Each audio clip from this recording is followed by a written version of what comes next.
Imaginez une jeune femme considérée comme obèse dans la société coréenne, mais dotée d'une voix remarquable. Bien sûr, avec le nombre d'exemples que nous avons eu dans la K-pop, cette personne n'a aucune chance d'être idol un jour. Je vais rapidement vous donner une liste d'idoles de K-pop considérées comme trop grosses pour l'industrie. Wendy de Red Velvet, Jiwoo des NMIXX, Killa de Prestine, Jihyo des Twice, Wassa des Mamamoo ou encore Hailey. Et ouais, c'est très souvent des filles, mais au niveau des garçons, je pourrais vous citer T.O.P, qui était considéré comme trop gros pour être pris dans une agence quand il était jeune, et il a d'ailleurs dû maigrir drastiquement. Et je pense aussi à Shindong, qui en 2020 est apparu avec une perte de poids drastique. Ce gars, il a toujours eu un problème un peu malsain avec son poids et la vision que les autres ont de lui. Pour en revenir à notre histoire, cette fille ne parviendra donc pas à trouver un producteur qui voudra faire d'elle une idole. Elle aura donc un métier bien précis, elle chantera derrière les rideaux pendant qu'une idole mince, avec des critères de beauté coréens, va faire du playback devant les fans qui l'adulent. Cette idole, elle a beau ne pas savoir chanter, ne pas être agréable et prendre de haut son entourage, son producteur va tout de même être de son côté. Alors que notre protagoniste est amoureuse de ce gars, elle va vite se rendre compte que celui-ci n'aura aucune attirance pour lui. Mais c'est avec l'aide d'un médecin qu'elle s'engage sur un long parcours d'auto-réinvention par la chirurgie plastique. Elle en ressort mince, élancée, délicate et d'une beauté sidérante. Grâce à sa nouvelle identité, elle parvient à s'intégrer au sein de l'entreprise musicale de son patron et attire très vite l'attention. La nouvelle vie de cette fille semble être parfaite. Mais est-ce que c'est vraiment ce qu'elle espérait? Ce que je viens de vous raconter, c'est le pitch du film 2000 Pound Beauty, qui est disponible en français sur Viki ou sur Voir Drama. Sorti en 2006, il est vrai qu'aujourd'hui, regarder ce film avec du recul, c'est pas vraiment simple. J'ai grincé des dents plusieurs fois sur les clichés et le scénario malsain qui ridiculise l'obésité. Notamment ce moment où tu as la scène qui s'écroule parce que elle ose danser sur la scène et du coup elle est trop grosse et du coup c'est pour ça que ça se casse et... Franchement, je comprends pas comment c'est possible d'avoir sorti ça même en 2006. C'est grave, c'est même pas drôle, c'est juste super grave. Cependant, si je vous parle de ce film et que je l'ai regardé, c'est pas pour rien. C'est très relié à l'histoire dont on va parler aujourd'hui. Nous sommes en 2007 pour l'émission Star King. C'est une émission qui est très populaire en Corée et qui a duré plus de 10 ans à l'antenne. Le concept est plutôt simple, inviter des personnes avec des talents particuliers et voter pour celui qui paraît le plus improbable. Il y a énormément d'idoles qui ont participé à cette émission au cours des années qui ont suivi. Que ce soit BTS, Twice, SHINee, SNSD ou même Infinite. C'est aussi dans cette émission que l'idole Na-Ha-hoon va être découverte en dansant sur Bubble Pop de Yeonna.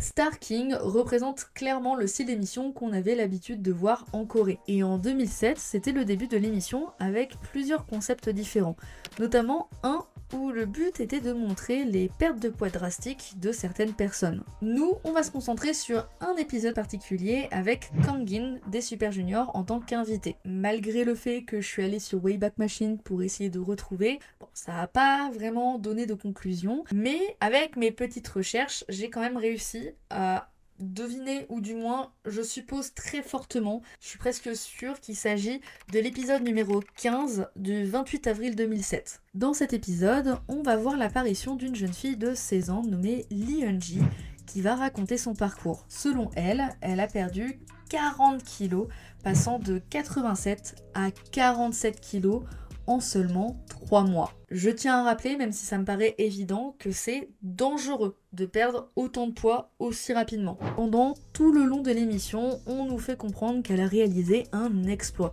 mais aussi et surtout la différence du regard de la société sur elle. Que ce soit les enseignants, ses camarades de classe, les médias et même sa grand-mère, tout le monde lui parlait de son poids. Elle racontera même qu'elle a perdu autant pour faire plaisir à sa défunte grand-mère qui s'inquiétait de son surpoids. Le problème principal de cet épisode, c'est qu'il va y avoir beaucoup de similitudes avec le film 2000 Pound Beauty. Est-ce que c'est parce que le film est sorti il y a pas si longtemps à ce moment-là? Peut-être, en tout cas c'est très mal exécuté. Alors que Lee Eun-ji va décrire le rejet de 7 garçons parce qu'elle était en surpoids à l'époque, mais à ce moment elle dira se sentir mieux que ces garçons en question, c'est la chanson Maria qui va passer, faisant référence au chant du premier triomphe du personnage dans le film.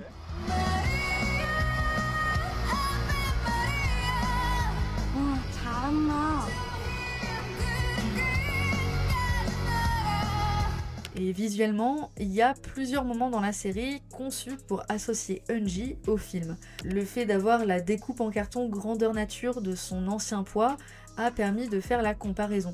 De la même manière que les affiches du film. Et visuellement, il n'y a pas photo, le but c'était de faire le rapprochement entre la vie de Eun-ji et la protagoniste du film. Sauf que je tiens à rappeler quand même que dans le film, la protagoniste, elle a eu recours à la chirurgie. Eun-ji, c'est pas le cas.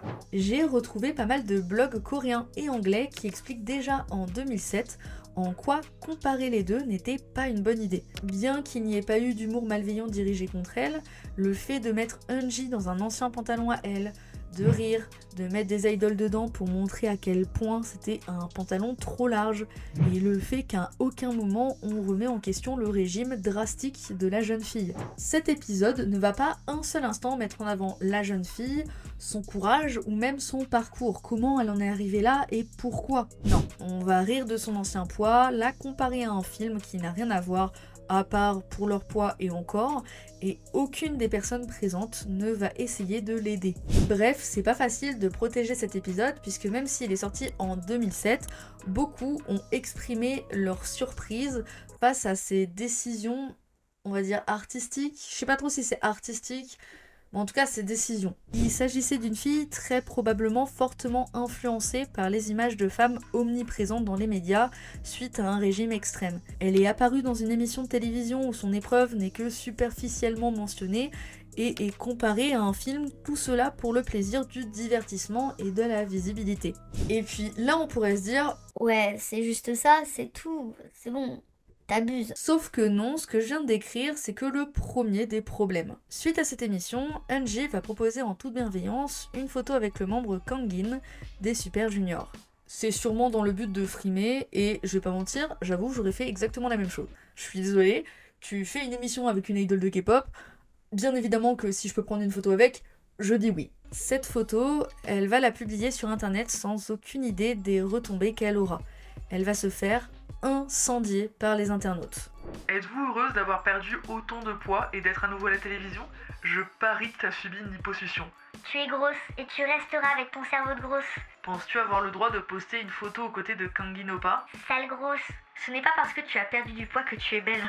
Malheureusement, même si elle a supprimé très rapidement cette photo, la haine n'a fait que grandir parmi les internautes. Beaucoup de ces messages de haine viennent des fans du groupe Super Junior qui étaient jalouses de la voir aux côtés du membre. Mais on va pas se mentir qu'il y avait aussi beaucoup de grossophobes qui en ont profité pour lui faire la misère. Suicide-toi, sale truie. Salope, tu es une insulte à la vie. Tu devrais te donner la mort. En parallèle de cette haine, Lee Eun-ji faisait face à plusieurs problèmes, notamment une dépression causée due au stress de faire attention en permanence à son poids, s'empêchant de manger pendant plusieurs jours. Ses camarades de classe diront même un peu plus tard « Elle a pris une photo d'elle avec un membre d'un célèbre groupe de chanteurs qui était l'un des membres du programme, ce qui a été la principale raison pour laquelle elle est devenue un sujet d'attaque personnelle. » Après que la photo a été diffusée en ligne, elle a eu très peur pour avoir reçu une douzaine d'appels téléphoniques et des SMS menaçants tous les jours par les fans du groupe. Elle recevait ces appels téléphoniques même à la maison. La mère de l'enfant va être totalement perdue et elle ne va pas savoir comment réagir. D'un côté, elle était super contente que sa fille ait perdu du poids pour des raisons de santé, et d'un autre, elle va subir toutes les retombées de l'émission. Un soir, j'ai trouvé ma fille en train de nourrir son neveu. Elle a sauté son repas pour perdre du poids, et je l'ai réprimandée parce qu'elle ne mangeait pas. Mais elle ne m'a pas écoutée et s'enferma dans sa chambre à clé. Ce sera la dernière discussion qu'elle aura avec sa mère, puisque 3 mois et demi après la publication de l'émission, celle-ci se donnera la mort en laissant comme dernier mot « Je suis triste d'avoir été réprimandée. Père et mère, je suis désolée de vous avoir inquiété. Je suis désolée de vous avoir fait souffrir. »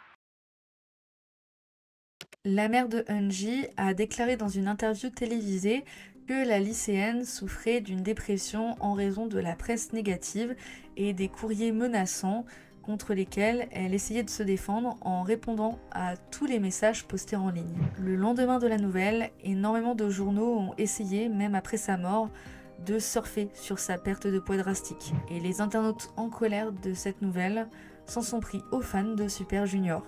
À l'époque, ce groupe il était au sommet de leur gloire, mais les fans, ils étaient considérés comme parfois un peu trop fans. J'ai appris par exemple lors de mes recherches qu'en 2007, Lee Tuck aurait dit pour rire que la patineuse Kim Yeon-na aurait offensé les membres. Rien de grave, mais les propos ont été déformés et les fans ont commencé à attaquer Kim Yeon-na pour rien. Lee Tuck racontera même sur Strong Heart: pour être honnête, ce que j'ai dit à la patineuse artistique Kim Yeon-na, par manière insensée, s'est transformé en quelque chose de totalement différent. Notre groupe a filmé un SF en uniforme scolaire avec Kim Yeon-na. Nous nous sommes reposés dans la loge entre les prises et Yesung était sur son ordinateur. Il était sur Cyworld et il lui a demandé si elle voulait être amie. Alors je lui ai demandé « soyons amis sur Cyworld ». Je l'ai ajoutée comme amie, mais elle n'a pas accepté. Cependant, les gens l'ont découvert et un article a été publié le lendemain. Lee Tuck a été humilié par le rejet de Kim Yeon-na. Et environ 500 000 fans visitaient son site web le lendemain après avoir vu l'article. J'ai été surpris et je me suis excusée à la radio, mais les fans étaient toujours en colère. C'est pourquoi j'ai rencontré Kim Yeon-na et je me suis excusée personnellement.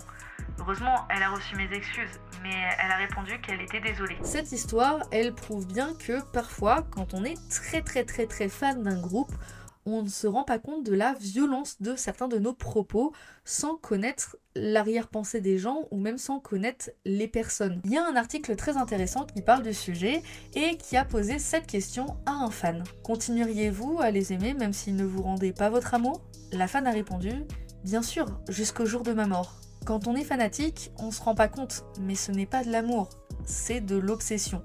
Je tiens tout de même à préciser que je sais ce que c'est aussi d'être trop fan d'un groupe, d'être fanatique, vraiment. On parle pas du mot aimer un groupe, là on parle vraiment de fanatisme. Évidemment, je ne défends pas les harceleurs non plus, parce que la pauvre Angie ne méritait pas ça, pas un seul instant. D'autant plus que c'est pas parce que les harceleurs se sont excusés sur internet que les mots vont réparer le mal qu'ils ont fait. Dis Angie, je suis désolée. Au paradis, rencontre ta grand-mère et sois heureuse. Certains auraient apparemment avoué aussi avoir envoyé des mauvais commentaires parce que jalouse de cette fille. Cette vidéo, j'ai décidé de la dédier à toutes les personnes qui se sentent mal dans leur corps. Que vous soyez mince, gros, grand, petit, avec des cheveux lisses, frisé, avec les yeux bleus, marron, vert, il y aura toujours un petit pleu-pleu débilos qui dira quelque chose sur votre physique. Au lieu de changer pour ressembler à une idole que vous adulez, essayez d'apprendre à vous aimer tel que vous êtes.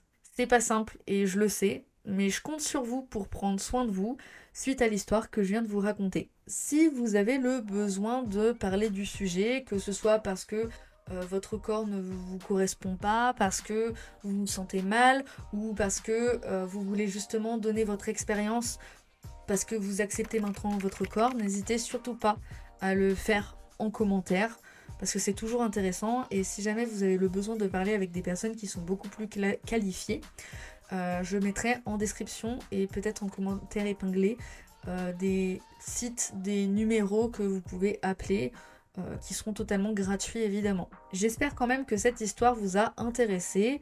N'hésitez pas à vous abonner si vous voulez plus d'histoires comme ça. N'hésitez pas non plus à liker la vidéo pour me soutenir. Et on se retrouve bientôt pour une prochaine vidéo.